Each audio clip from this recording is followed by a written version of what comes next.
સુરેન્દ્રનગર જિલ્લાના ધાંગધ્રાના જસમતપુર ગામ પાસે આવેલી નર્મદા કેનાલમાં પિતા પુત્રએ 4 દિવસ પહેલા છલાંગ લગાવી હતી, ત્યારે 4 દિવસ બાદ આજ પણ બંનેનો પત્તો લાગ્યો નથી.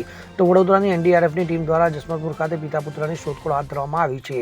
સમગ્ર જાણકારી અનુસાર ધાંગધ્રાના જસમતપુર ગામના મહેશભાઈ મકાભાઈ દાદારેજા એ પોતાના 8 વર્ષના પુત્રની સાથે કેનાલમાં છલાંગ લગાવી હતી. તો નર્મદા કેનાલમાં પિતા પુત્રના મૃતદેહને શોધવા માટે એનડીઆરએફની મદદ લેવામાં આવી છે. તો અત્યાર સુધી ધાંગધ્રા નગરપાલિકાની ફાયર બ્રિગેડ અને સ્થાનિક તરવૈયાની મદદથી શોધખોળ હાથ ધરાઈ હતી. ત્યારે વડોદરા એનડીઆરએફની ટીમ દ્વારા પિતા પુત્રના મૃતદેહને શોધખોળ કરવાની કામગીરી હાથ ધરવામાં આવી છે.